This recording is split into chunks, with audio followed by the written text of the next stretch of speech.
Is Ren in the background? No, not yet. How's it going, everybody? It's Man Tomorrow here. I want to thank you guys for coming through. Political show. We on the eve of the Veep stakes, where we find out who the actual vice president is on the actual ticket for Kamala Harris.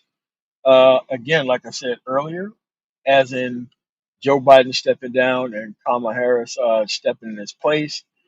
If you are actually want to live in a democracy and you want to participate in one, neither one of those choices had nothing to do with whether or not that you was going to actually vote or participate in the system itself. We understand that we've been wasting a lot of time with this political tire kicking within our actual space. You have people who've been here a decade or more still have gained no more information than it is out here. So I say we just keep moving the conversation forward, and we'll just keep going that way. So got my guest, going 11. What's going on, man?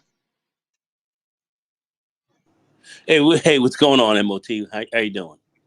Oh, I'm doing all right, man. Doing all right. You know, we got these candidates, man. So Yeah, yeah, yeah. I We have mean, to.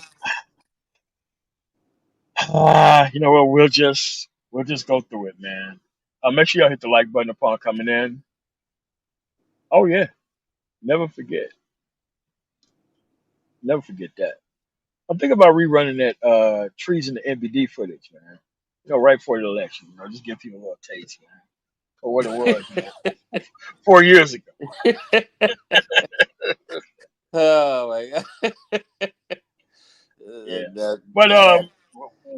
with these candidates, man. So, all right. So, for me, my hope, and I was wrong because I thought it was going to be for me. All right. So the first question is, what was your top two pick? Like before the list even came out, if you was like an advisor to Kamala Harris, what would be your top two picks? Um, my first pick was originally Beta O'Rourke. That's who I was liking in the beginning. I thought that he checked a lot of the boxes pretty well from what I thought. Um, he was from Texas. Uh, speaks Spanish. Pretty sharp guy, a firebrand. Definitely even a little bit more. How would I say? A little more, even as progressive, if not more progressive than Kamala. Young, vibrant. Uh, Definitely someone who I thought had could bring a lot to the table. As far as what the party was, the party looking at him as a would they shortlist him or anything? That they didn't seem to really go that way. But that was my choice. That was my first one, and still, Bashir, governor, I like him. He was a strong choice of mine as well, coming out of a coming out of pretty much a red state. Was able to win there. Not only had a lot of support of Democrats, but also was getting some likability and favorability amongst the Republicans as well. Covers a few boxes. Still fairly young, and good experience. Very very sharp on the stump. Thought he really thought he brought a lot and brings a lot to the table as VP. And even though this word balancing the ticket, some people don't particularly like that term, but thought that's thought a lot of what thought a lot of good. Thought he was a good balancer when he came to the ticket as well. Um, as is he further left of Kamala? I would say not so much, but certainly very he'd be very acceptable, I believe, to the base as well as Kamala. You know, running in this race. He would be very acceptable to the base and independents as well. So those were my two top candidates that I liked. Don't know where she's going, and I'll say it right now. I'm not in huge favor of Shapiro for some different reasons, but I'll uh I'll just leave that for a moment. But those are my top two VP All right, choices. all right, cool. Renaissance man. Before the list came out, what was your top two choices for VP? Yeah, hey, what's up? What's Um, going on? so I had my top two were actually on the list. Um, so my top one was Andy Bashir of Kentucky, um, and then Mark Kelly was a close second. I thought both of those two, both have won in traditionally red states. Bashir did really well during the tornadoes in Kentucky, as well as I believe they had some floods there or something as well too, natural disasters. If you go and watch his real first time I heard of him was in 2022 when he won re-election. He had a really good re-election speech. He talked about all the factories they were opening, raising the minimum wage, raising teachers' pay. So very much was able to win in a red state with a very progressive message like that. So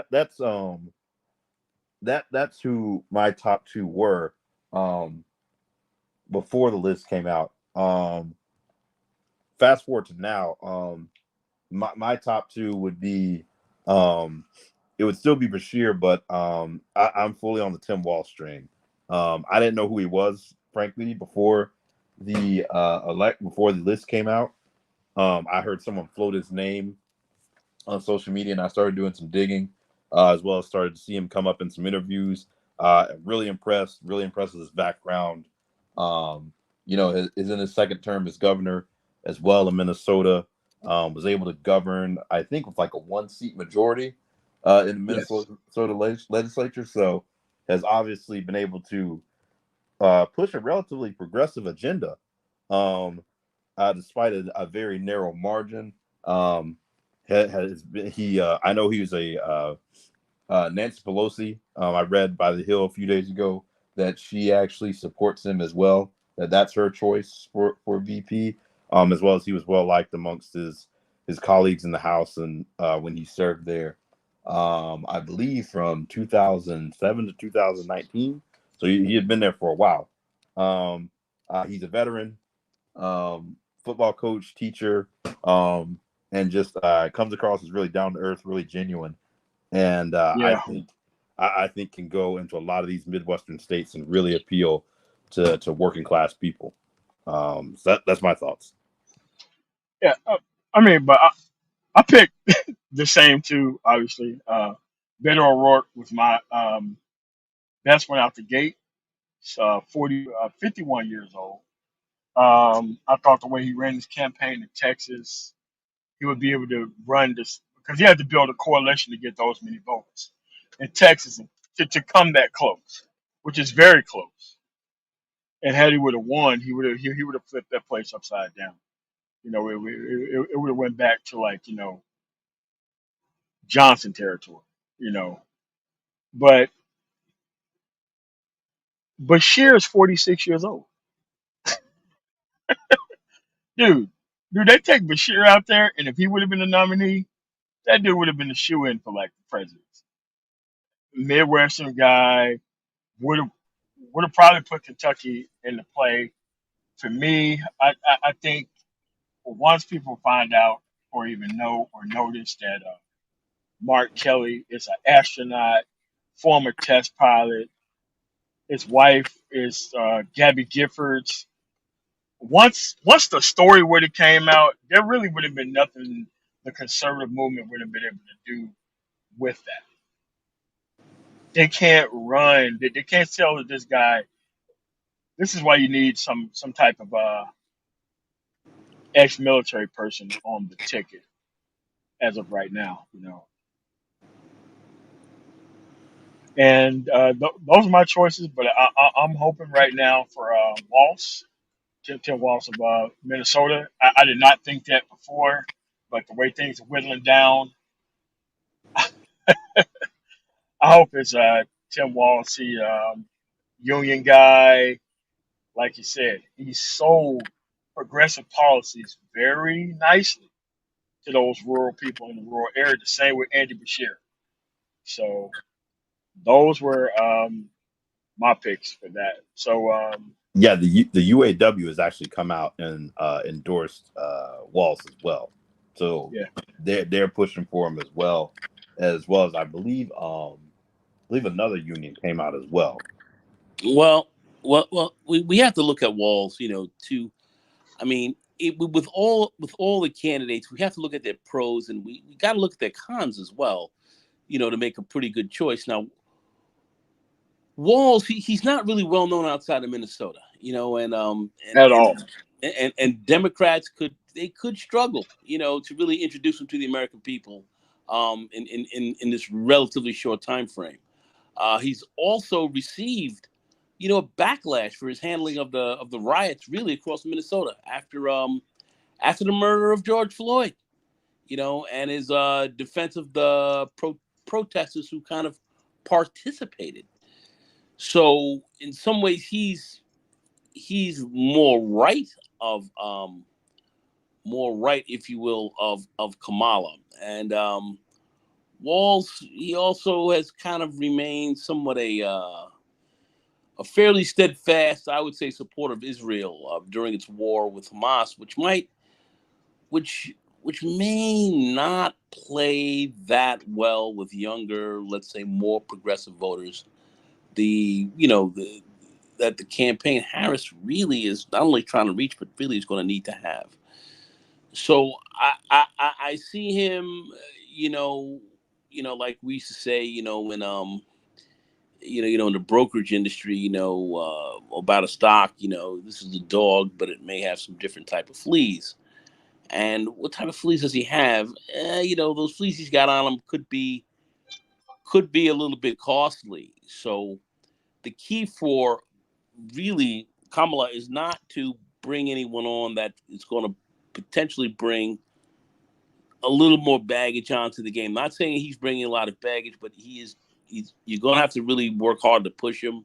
He's older as well. One of the older white guys, bit more conservative, and those that know him even from the state of Minnesota, of which he's got some popularity. Still, the progressive side that's going to come out and look to come out strong, um, may not be as energized, and that is, we're going to need. And if you're going to come out there and you're going to say, well, we're going to need everyone, we're going to need to win.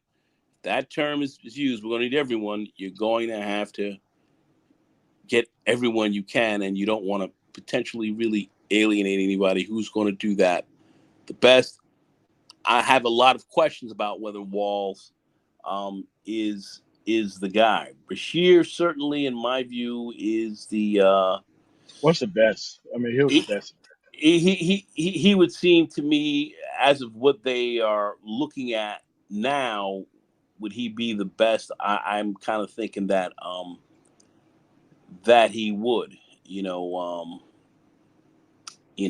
I mean, there's some other people who may come in as dark horses that they may pick, come out with a surprise possibly, but I think him or JD Pritzker and Big Rich, The dude's a the, billionaire, man. He ain't coming there the, for the, nobody's VP, man. the Democratic white guy and all. It's not really motivating the base. So No. she's got to come in there with somebody who's going to motivate them, and I just don't see Walls as being that guy. So Andy Bashir, like you said, he's young. He's twice elected governor 46. in a red state. You know, he can definitely now. He's one good thing. That another thing too. He's a good counter to JD Vance's rhetoric. About the Appalachian region, which includes most of Kentucky and so forth, to win over, I would say, those Rust Belt swing voters. You know, and so he's got a lot of that going, and he's got some strong bipartisan leadership credentials. Really working with the Republican legislature to help lead the state through multiple disasters, including COVID-19 pandemic. And it's and as I think as Renaissance said, through the tornadoes and floods, and it did very well there. His cons are kind of, his doesn't have a lot of foreign policy experience. Um,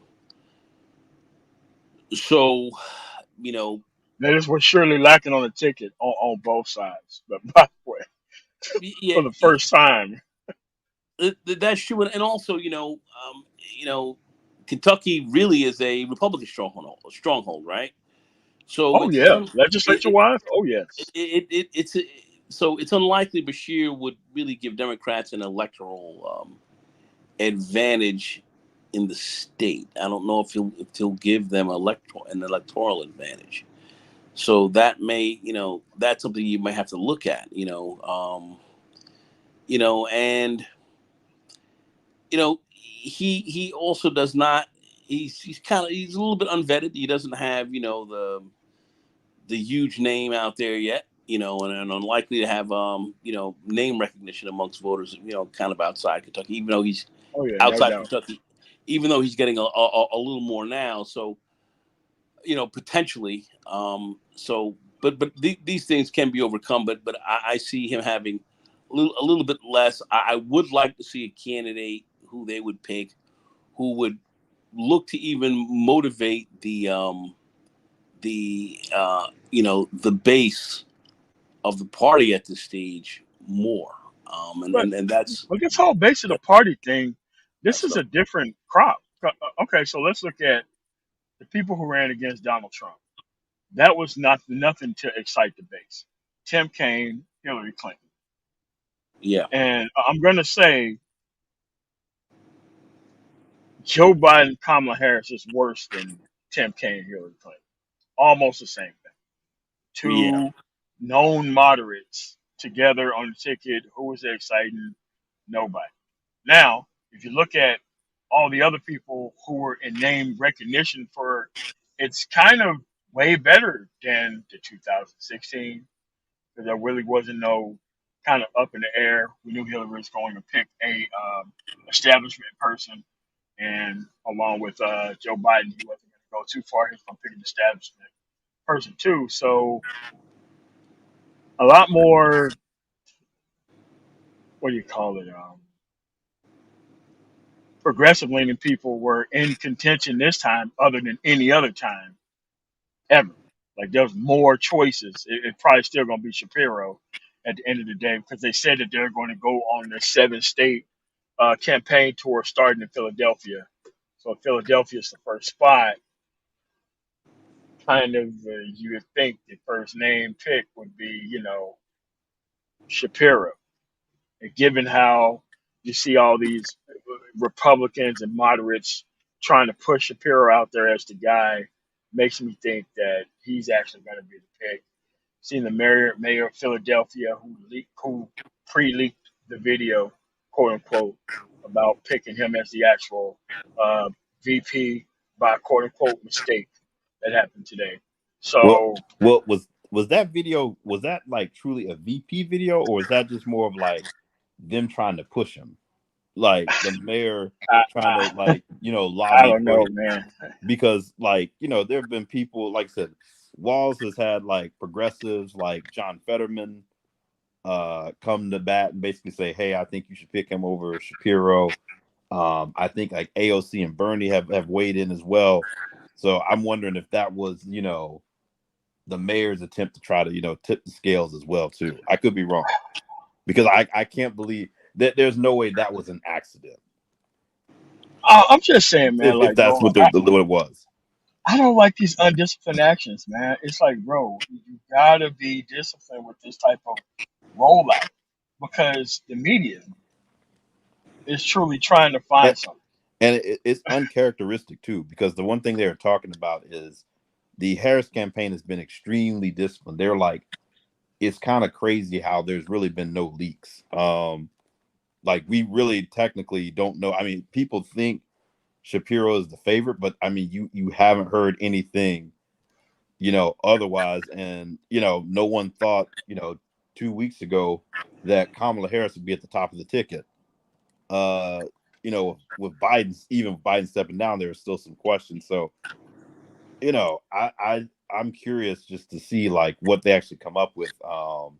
And as far as the vetting process, because Eric Holder's been doing the vetting, so it's been airtight. So I mean, I don't know, maybe it is, but then I've also seen videos where people are looking outside of Walsh's house, and there's like this big motorcade. Some people are saying that that was just the government's security detail. I'm sorry, the Oh, governor's okay. security detail. And then like he did a fundraiser for Harris actually tonight, and someone asked him like, "Hey, are you got travel plans tomorrow?" And he's like, "We'll see." So, maybe she hasn't said anything, or maybe she's told them, or maybe they'll find out when we find out, or like an hour or so before. So, um, I'm just surprised we haven't heard any like inside sources saying, "Hey, this is where she's leaning or this and that." So And it's driving people up the wall. Like I'm hearing conservative, like the conservative, like the pundit class. They don't like the fact that the actual spotlight is on Trump, and it makes them look rather dumb. They're not even talking about him. They're not even talking about the policies. The conversation now is how come Kamala Harris won't do no interviews to give us some red meat? And it's like, look, if they know the media is keep trying to put Trump over the edge because Trump went back to his pre-assassination attempt rhetoric, and they don't know how to criticize him for it because the media don't know how to criticize Republicans when they're doing something absolutely wrong, crazy, and corrupt. They don't know how to operate. yeah, yeah. Yeah. No, I was gonna say, yeah, it's funny. I've from what I've seen in the media, it seems to be like I saw over the weekend, like Chris Christie thinks he should pick Shapiro. Joe Scarborough thinks that she should pick Shapiro, but then I've heard of more progressive voices suggest Tim Walz. I can't remember the woman who was on TV. She suggested him as well too. So I think the way it's looking, it kind of looks like there's a little bit of a split between what kind of the never Trumpers slash Yeah. you know Lincoln Project people, and then some of the moderates in the DNC, and then everybody else. I mean, I kind of don't think either candidate will be a drag to Harris. I think she can win with either one.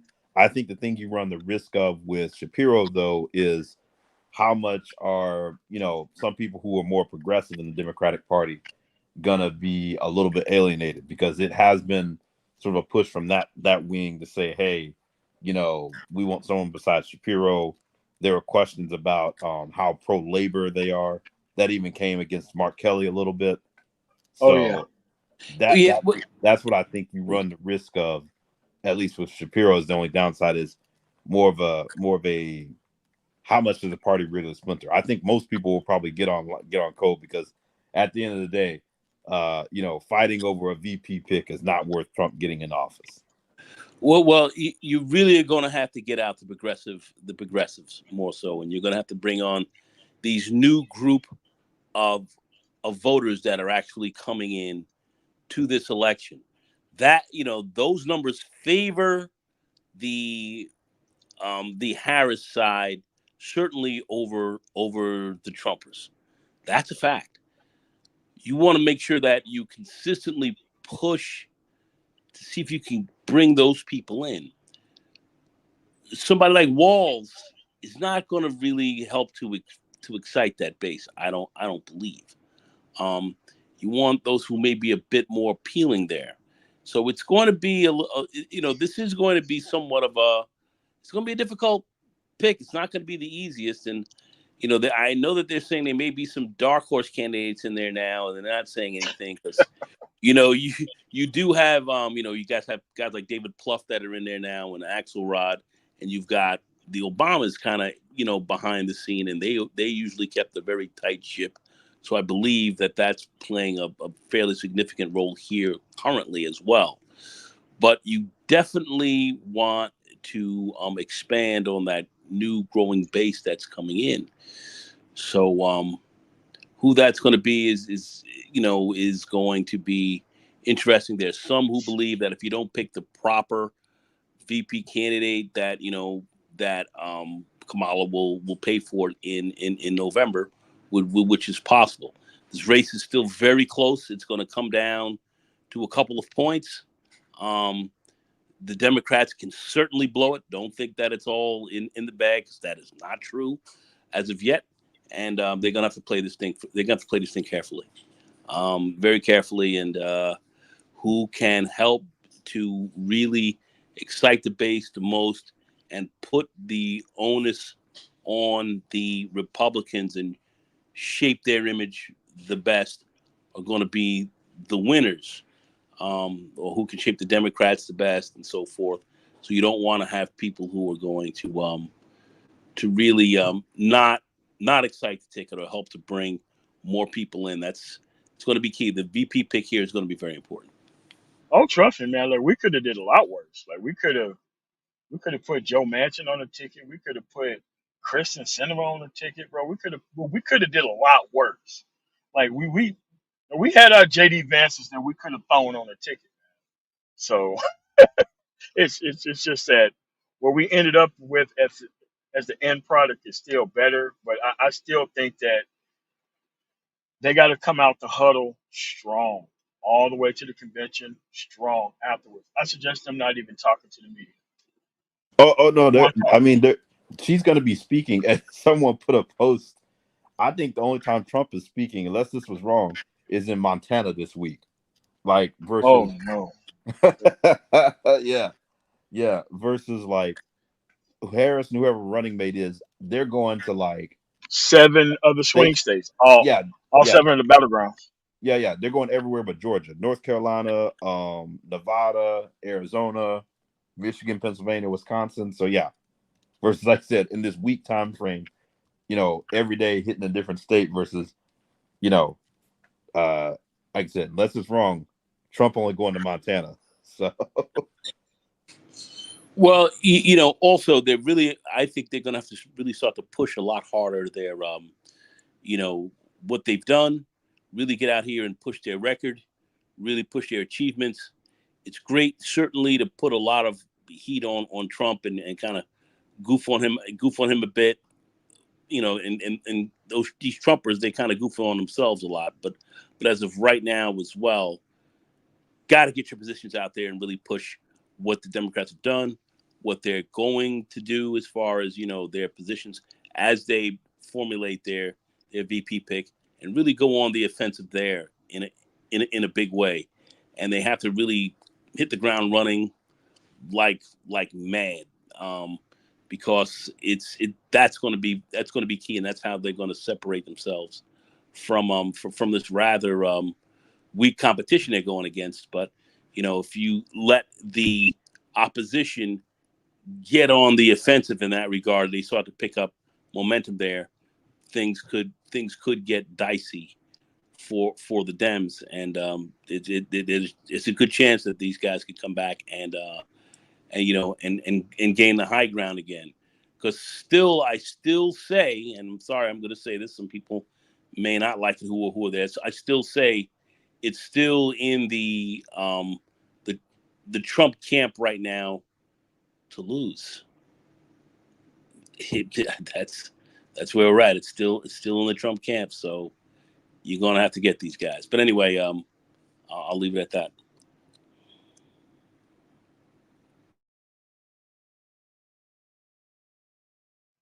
For me, I think this is the best map that I can see conservatives getting. I don't see them getting anywhere better than what's on the map right now. And this is my map going into the actual election. 273 to 265. oh, I you think they're just getting New Hampshire?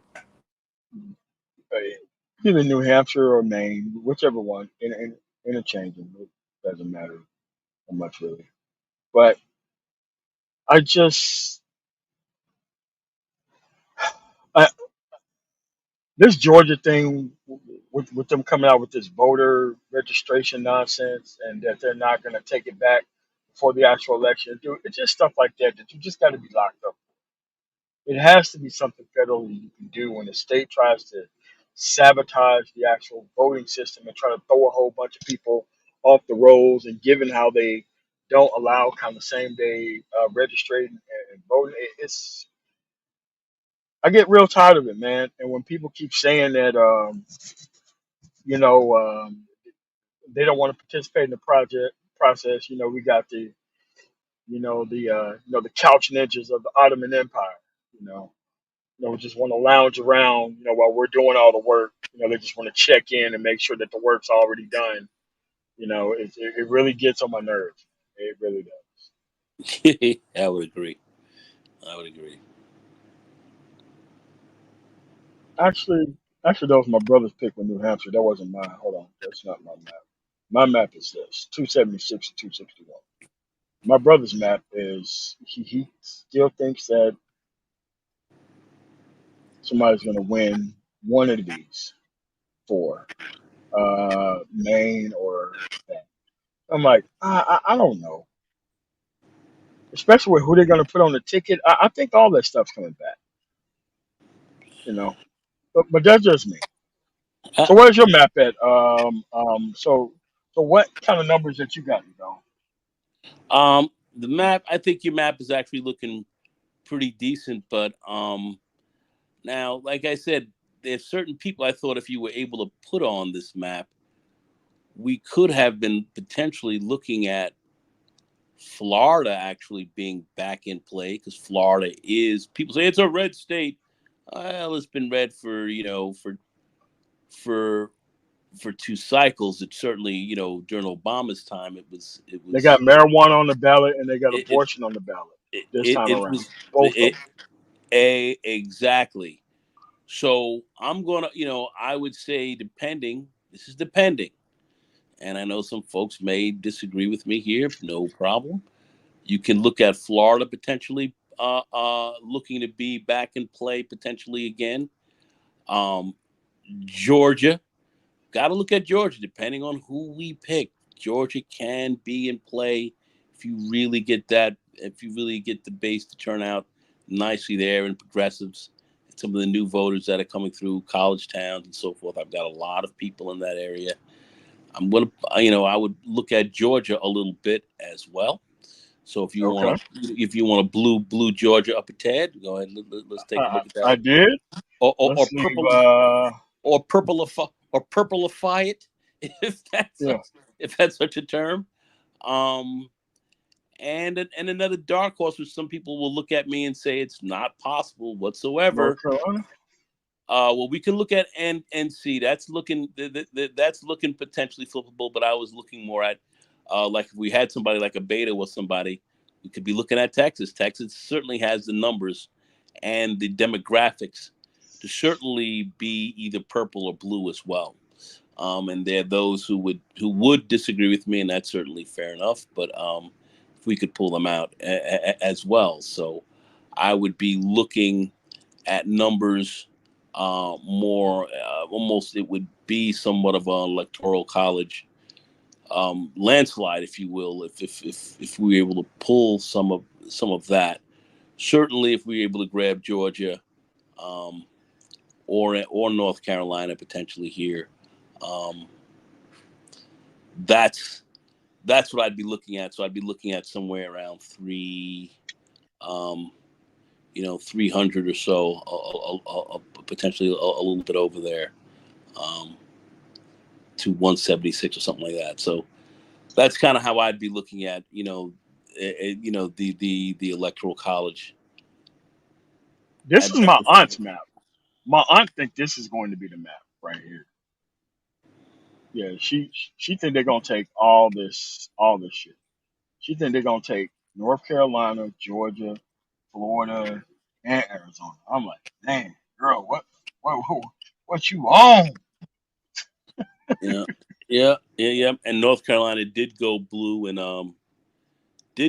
2008. It Yeah, certainly did. So we have to look at that. The key thing is, will the Democrats hold their blue wall in the Midwest, of which I think is going to be is going to be possible. Um, so, like I said, dark horses to me here be Texas and potentially Florida. Um, am I counting on that? No, but this is what I'm thinking. I'm not being wishful. The numbers are there. Yeah,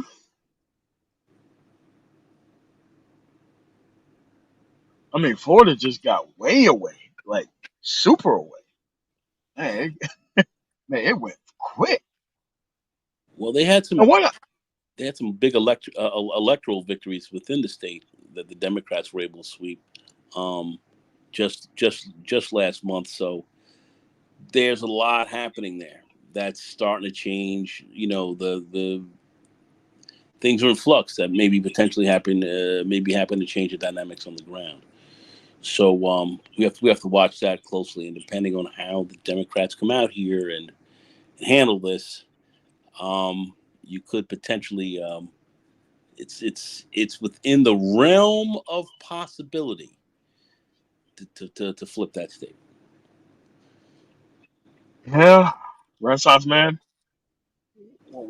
Yeah, What's your states that you want to click up here and change around? yeah. So I got two maps. I'm still I've got, so right now what I think is the minimum.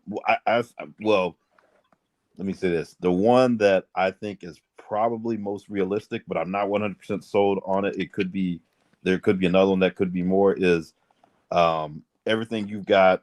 Um, but I think Georgia is blue, Okay, um, and I think Arizona is blue as well. boom. So Um, that'll be 303 234.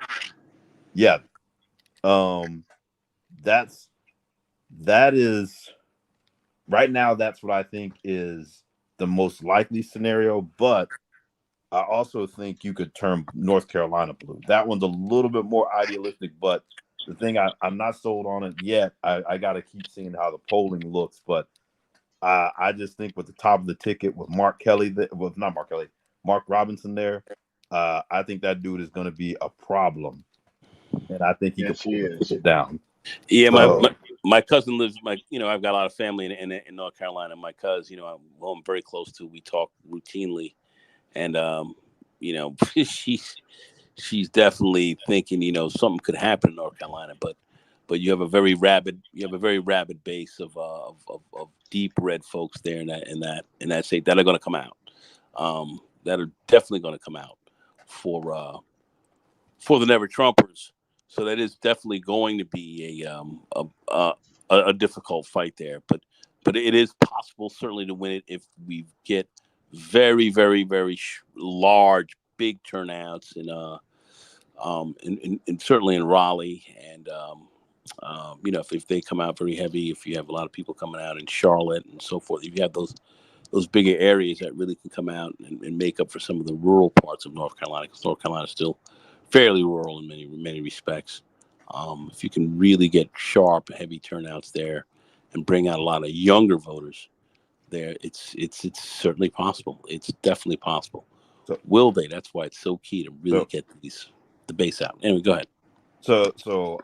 so yeah, yeah. So I think that's one I, like I said, that's one I got to keep my eye on. But I think if Harris wins, I think if you turn North Carolina back red, I think this is the most likely map, which would actually be a repeat of Biden. Is, I think at the very least she can hold the map. Um, Yeah, the that's same map. just The just same because exact map. I think one thing that her strong suit is, um, I think regardless, I think the VP pick with who she's got on the ticket, I think that they can make it work in the swing states with I'm sorry, on the in the blue wall with the people they have on the ticket. I think obviously people are thinking with Shapiro, they get Pennsylvania, you get Pennsylvania. Michigan tends to follow Pennsylvania as well as Wisconsin. So I think they went there. But the other things too with with Arizona, with Wisconsin, and with Pennsylvania is they have, and Nevada as well. They all have Democratic senators who are running, who are up pretty, at least I want to say 5 points in all those states, maybe with the exception of Gallego in Arizona, because they just had the primary a couple weeks ago. But he'll be running against Carrie Lake, which she Oh lost last. man, She lost last. man. So I'm thinking crossover voting. It doesn't happen too frequently where you have enough cross crossover in voting to lead to a win. It's happened in Maine, I believe, was the most recent example with Susan Collins, I believe in 2020. It didn't happen in 16, and then I think it happened again for Pennsylvania in like 2004. So it's pretty rare. So that's what I'm also looking at, is that these Democratic senators seem to be running ahead in those states, and I don't think Kamala will pull down the ticket enough for them to lose the state, but lose it on the electoral college, but win it on the Senate level. So But they still got like some strong governors though. Like there, you have Arizona, you got Wisconsin, you got Michigan, Pennsylvania. All these places got some strong, popular governors, man. So I don't see how they just gonna just turn around and just lose that to this dude. I mean, because Trump isn't behind where you have to throw these flaming hail marys that is gonna make him look worse than what he currently is. So I'm waiting on that. That's gonna be great. oh, I he's mean, already started. He already started by attacking. I don't know if you saw when he attacked Brian Kemp in Georgia. I don't care yes, for him, but he they get, were like yeah, yeah, he get. hey, he's a relatively popular governor, and Trump was out there talking about him and his wife and all this other stuff. So once again, Trump just seems to do stupid stuff politically that really has no. I mean, I'm sure Kemp will still support him, but I mean, it's not smart, and you're already starting to see Trump. And I think if Harris, because her polling hasn't settled yet, we've consistently seen it go up. The most recent poll that I saw out of UGov Amherst College, she was up 3 points nationally. So Yeah. she hasn't really settled yet. So that's the other thing. If she gets up around, settles at that 3-4 points and stays ahead, I think you're gonna see more and more of Trump just acting out because he doesn't really know what to do when he's behind. He listened to his campaign staff when he was winning all this time, but when she starts losing, I think that's where you're seeing, him doubling down on her racial identity and all this other stuff that's Oh, it's gonna unrelated. be awesome. I can't wait, man. Not Yeah, I really but can't clickbait. but I can't wait for him to pull. I can't wait for him to pull the curry chicken into fried chicken ad. Oh man, I can't wait. oh, It's, listen, it's listen. coming. It's These coming. guys are going to be. They're going to trip over their feet. They can't help themselves.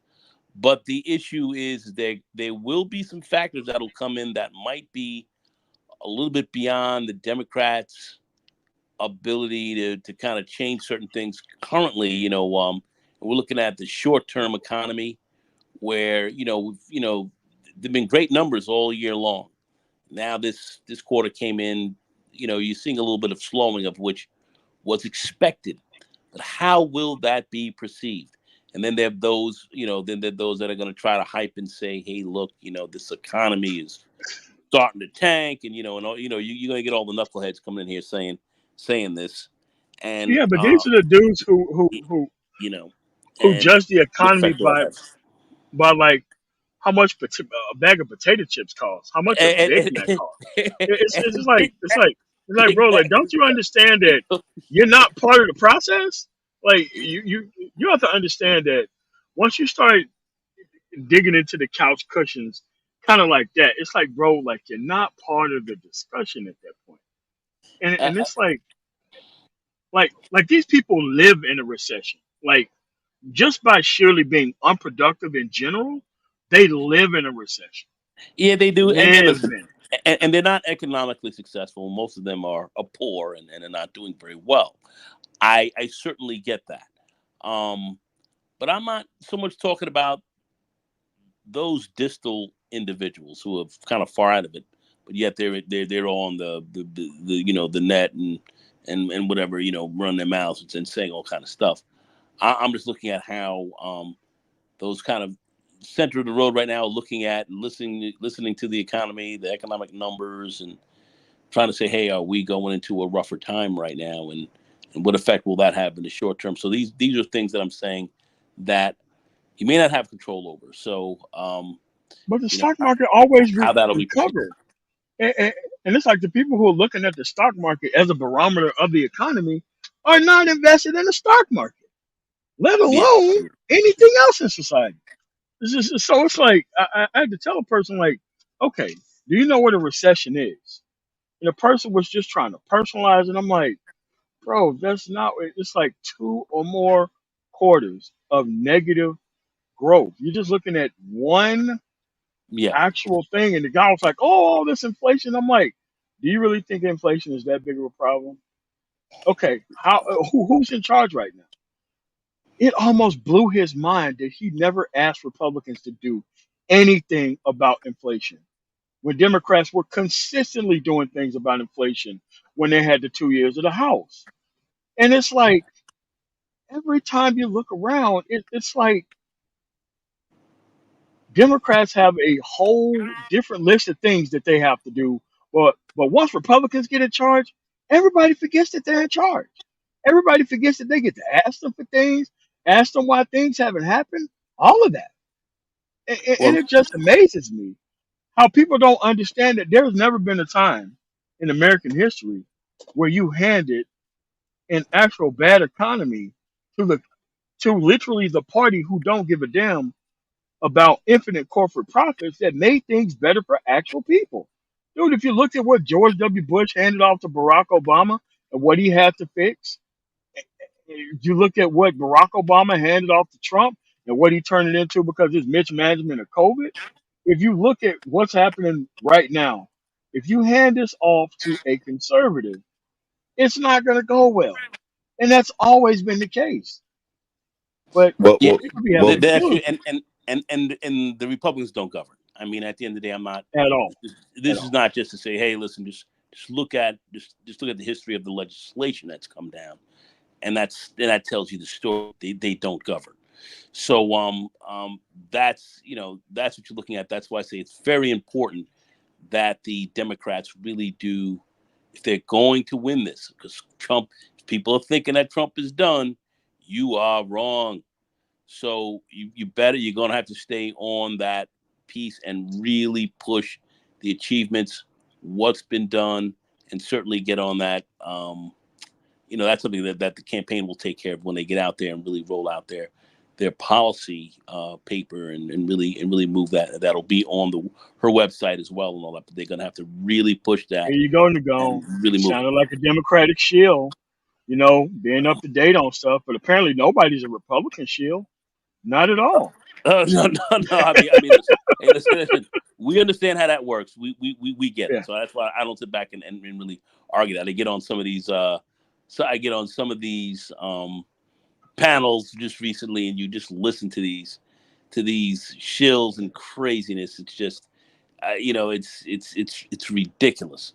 But you know, talking with people who really know what's going on, and we understand what's really happening here, and the balance on both sides, it's definitely going to be very important for the Democrats to really get out their message. And they're going to be strong on the messaging.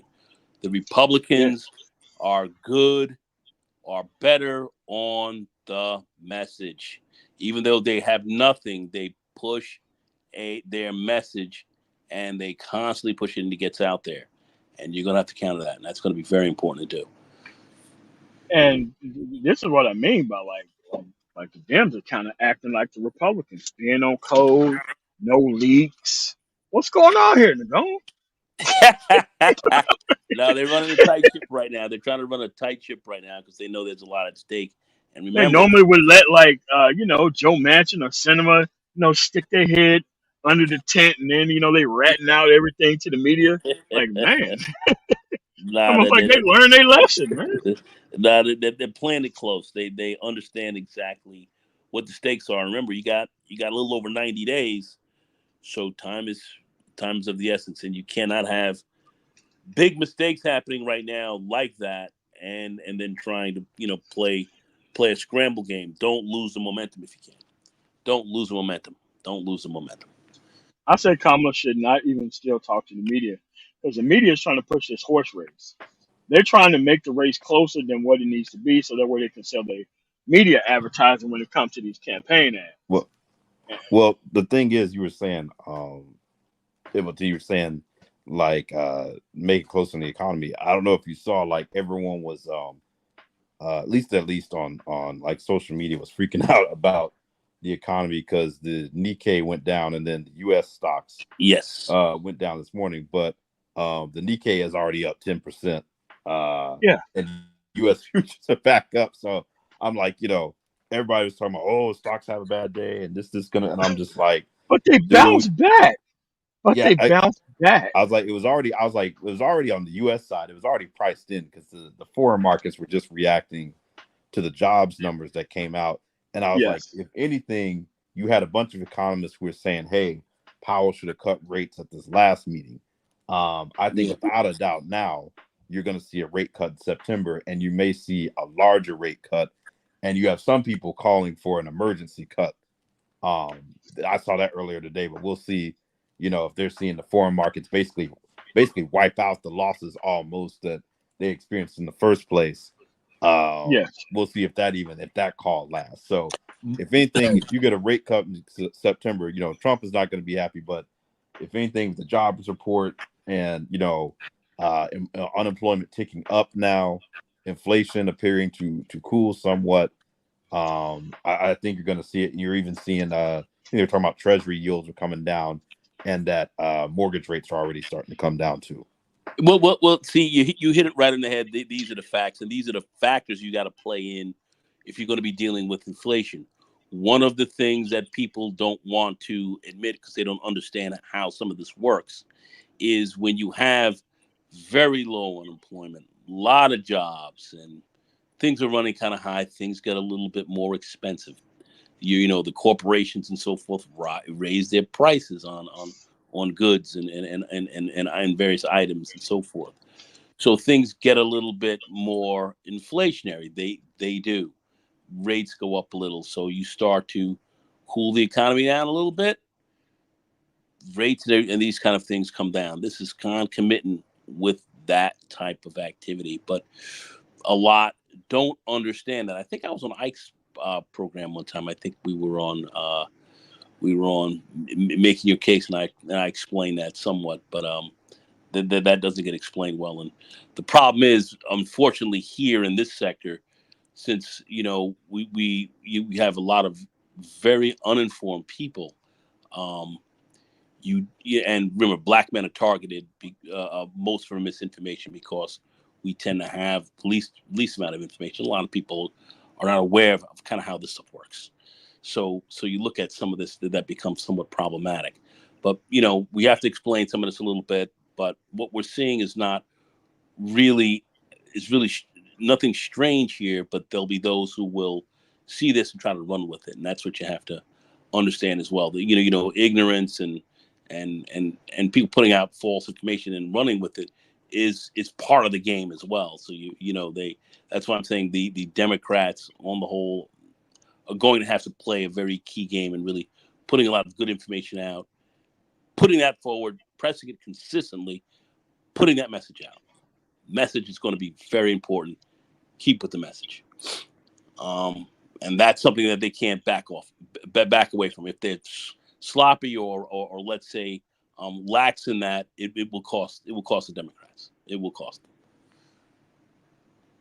I think the message is pretty clear. I mean, you have a successful record right now with the current president of the United States. You have Kamala, who's about to continue those gains. I don't think she really needs to talk much. I think the actual pointing toward the scoreboard is the only thing that you actually still need. We started off with all this inflation. We had no help from the Conservative Party, who doesn't govern, and we're still doing good. Remember, they wish for a bad economy, so that way they can kind of rush in charge and do what exactly with a bad economy. It doesn't make Yeah, yeah. Well, the other thing, MOT, with that jobs report, I don't know if the timing. I have to look. I don't know if the timing is enough. But if you'll remember earlier in the year, because everybody, Trump's been talking about immigrants stealing jobs and all of this. I'm kind of wondering. I gotta go back and do some digging on the timing. But basically, the Biden administration moved to close the border because everybody was complaining about, the overrun, the influx of migrants, and that report came out in February, I believe, basically saying, or earlier this year, saying that basically migration was basically what diverted the economy from a recession. So, Yes. I'm starting to wonder if some of that is playing into this, what people are thinking is a weaker economy at this point, is the fact that you have pushed, because I've even seen people reporting of how border crossings are at like one of the lowest levels. So I'm wondering if that's not affecting some of this. That's that certainly is a good question, but which I have to agree with. But something we just We can't still really haven't argue. found out a couple things. Uh, We haven't found out oh, what a MOT, black job is. That a black job. Well, the black jobs are I mean, you're never going to get complain an answer to online that about because immigrants. that's crazy. I mean, it's utterly ridiculous that you have these shines out here trying to push what a black job is, which is utterly ridiculous. But yet, you're not going to get a good definition on that because think about where that came from. Where did the black job piece really come from? From what camp did that come from? But you also have to look at one thing. Your GDP. You have to look at that. 2.8% in the last quarter, almost a point over what was expected in this economy. You cannot ignore this type of stuff.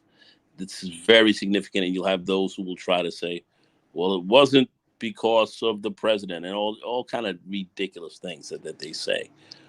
But you got to look at where things are currently with respect to the economy, and we're not in a recession. We're not in the throes or even looking like we're coming into anything that really would be indicative of a recession right now.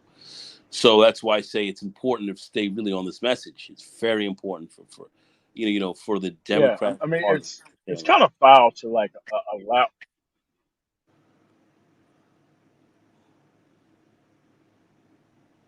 people to monopolize the conversation because there's so many uninformed, misinformed, disinterested personnel in a democratic system that has been here for almost 250 years that they have a level of a mixture of information resistant mixed with political apathy to where they don't want to see nobody participate in the process at all unless you solve all of their needs first. And it's like, hey man, that's just not the way any of this stuff works and has ever worked. So I just say, listen, man, the days of trying to drag people along and bring them up to speed with what's going on, hey man, free meal is over with, bro. Like I don't have time for that anymore. I just really don't. And these people only wanted everything to be done by the previous generation so that way they could not participate in the process. Not so they could. They wanted all this stuff done so that way they couldn't participate in the process. And people have got to understand that. These people did not come here to participate. They came here to be political freeloaders. And it's our job to make sure that they can freeload with actual happiness and that things ain't done fast enough or quick enough. That's kind of our fault and our job. I'm like, man, get out of here. Yeah, very much political dive bombers. A lot of people don't want to. Yeah. I heard one guy the other day saying, "Oh, I don't care about the facts. That's not really so much important to me. I just want to get." And when I heard they Oh talking about the man. facts, I mean, you're running into, and many feel this way.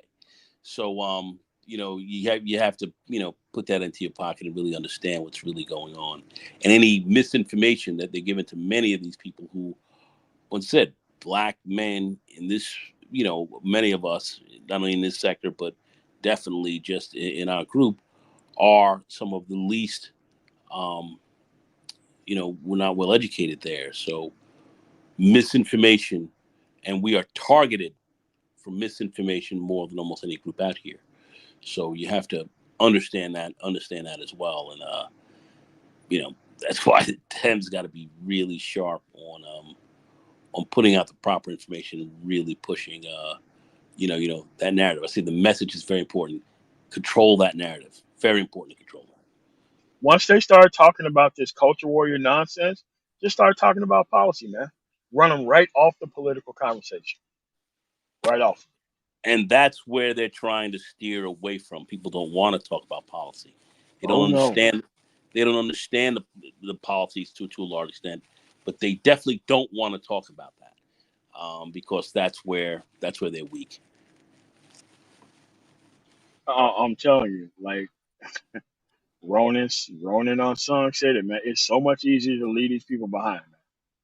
Because after this is over with, the shower curtain is going to draw closed and back open, and next thing you know, they're going to be right back on top of her again, man. Like it didn't even happen. There's going to be like a Microsoft update. Everybody just going to drop politics and go back to where they was before.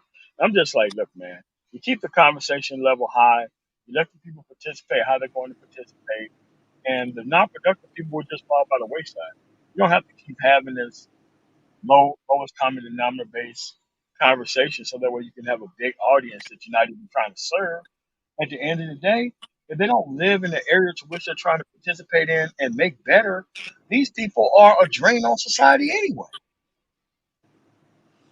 No doubt. And man, my Yeah. new approach is don't even dress these dudes, man. Dude, at the end of the day, they have to be entertained. We don't have to be entertained. We can just live in the real world, right? We don't have to do all this stuff.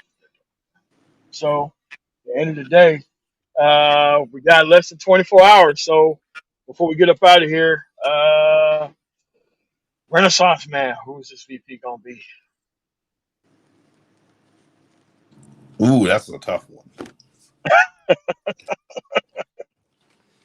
Um, I I think she's gonna go with Shapiro. Mitch. That's I hope Yeah, she goes with Walls, but I have a feeling like they're gonna look at the map, they're gonna see Pennsylvania, and see how much they need to win. I feel like that's where they're gonna go. I hope they go Walls. I just have a feeling they're gonna go for the safe route. But like I said, the fact that Pelosi has him as a favorite kind of gives me hope too. That I know she's definitely got some sway. Definitely in like it'll definitely be Harris's choice, but they'll definitely let their opinions be known. I'm definitely sure she'll be getting opinions from others, but I have a feeling that that's where they're going to go, but I could be wrong. Hope I'm wrong. man. Like we did that poll the last time we was here. Shapiro was out front for the people in the crowd, and I did not believe him at all. I mean, because you had the Beto in play, you said the Bashir in play, but once you start moving up that line, man, I really think that it's probably gonna be Shapiro.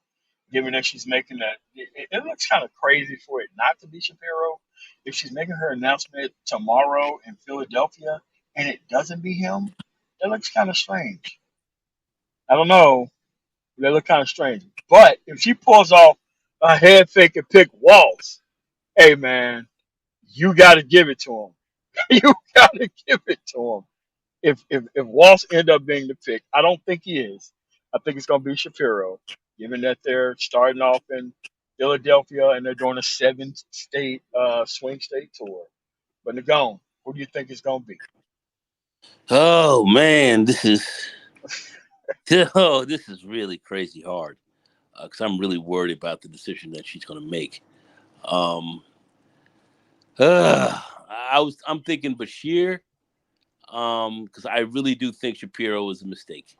Sorry, I definitely don't think that's the way to go on this.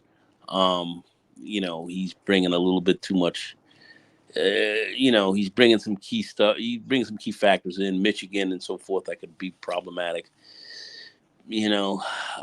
Yeah, Pennsylvania. If they're already winning Pennsylvania, do they really need Shapiro on there? Do they need him? Um, that's the question. Somebody younger, maybe perceived as progressive and can really work across the aisle as well. I'm looking at Bashir possibly, or maybe another dark horse. Either, but if there's not a dark horse that they're going to pull out of the net, it's going to be between Bashir or I think Mark Kelly. That's kind of what I'm thinking. And this could be a head fake right here, which I hope it is. But that's kind of my pick. But you guys very well may be right about this Shapiro pick, which I hope is not. Yeah. you know, I'm Given that, sorry. given that Joe Scarborough, and now you have Chris Christie coming out, and I'm like, Shapiro. Yeah. I'm like, Shapiro. oh boy, this is a tough one. Uh, I mean, because Chris Christie was pulling that. Do I have to vote? Like, come on, man. Come on, former governor. Come on, man. Like, don't let the Tariq Nasheed bug get you too, man. What's going on, Christie? Now it'll be interesting too, MOT, because I think this will kind of give some insight into, at least because I'm sure after that she announces it, they're gonna want to know or speculate on who influenced her or what her thinking was around the pick. So I think that'll give some ideas into how she's gonna make decisions, how she's gonna govern. Um, if she doesn't pick Shapiro for whatever reason, I think it will be a big indicator that the traditional Washington consensus is not going to be. This is not going to be a traditional administration or campaign in the sense of what we've seen, because picking Shapiro would basically be the same whole Bill Clinton sort of deal of take a more progressive person, tie them, even Obama, tie them with a moderate candidate, and then, kind of govern in a pretty moderate way. So I think this pick will somewhat tip the hat a little bit, not completely, but onto how, like, at least they're thinking. She goes a different direction. That tells me that, they're kind of open, and you've truly seen a passing of the torch, and you got a new generation really, really out here shaping things. and they're going to have to look at that because that's where the numbers are coming out right now. That's how the numbers are coming down. You got to So pull in as many young people as you can, man, because you've that's where the got to groundswell were. you've got to play that because if the young folks say all right, same old type of Another old white guy. Okay. another just another old run of the mill white dude, and that is definitely not going to play exceedingly well for them, and it could come up to bite them. So they really need someone who really they need somebody who's really left of Kamala. Really, that's really going to push this forward from a growing base standpoint. Those are the numbers that we're seeing that are coming on. Um, that, that that's what we see. A lot of these others, especially even blacks in our community, talking about they're going to go for Trump and all that. Not many of these guys are going to come out at a very high level. Some will, but the They're not. majority, I mean, they're gonna overperform in like southern states and like these states heavily blue, already heavily super duper blue area. Like they're going to over come out in like your Phillies, your St. Louis's, your Kansas Cities, your Chicago's, high crime areas, nothing really changing, super liberal area. You can you can divest yourself from the actual outcomes of the environment by just calling yourself conservative all of yeah, yeah, yeah. I mean, a and sudden. Unbelievable. we've seen we've seen how that worked from street conservatives and all this other kind of crazy. I mean, just utter ridiculousness. But anyway, yeah, we'll see how we'll see how this flows. But I'm sorry, I do see Shapiro as the pick, Me too.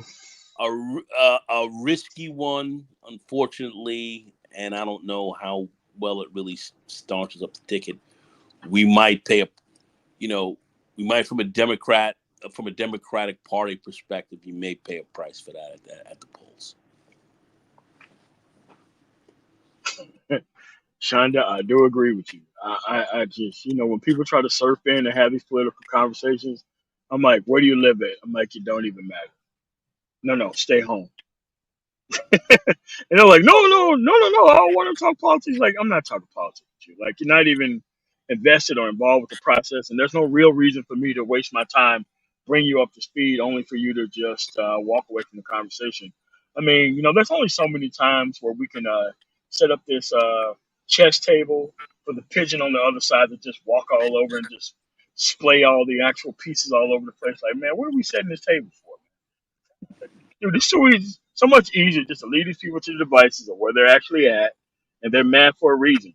They're in these conservative states in blue areas, expecting Denver, Colorado, or New York, or Boston, or DC level outcomes when they don't even have a legislature to even support such nonsense that comes out of their mouth. So, with that said, I want to thank you guys for coming through. Thanks for coming through, Renaissance man. Thanks for coming through, Nicole. Hey, thanks, MOT. Yep. All right, for the people who are replaying this, we're going into another direction where we just have top level conversations about politics, and we don't have to address all the nonsense of the people who are trying too hard just to be a part of the conversation. There's no need to even correct them or anything. We can just have conversation about what's happening in reality on Earth One, rather than trying to chase these people down the multiverse and trying to bring them up to speed. So with that said, I want to thank you guys for coming through. I'm the man tomorrow. You guys have a really nice rest of your day, and make sure you like the video on the way out. Peace.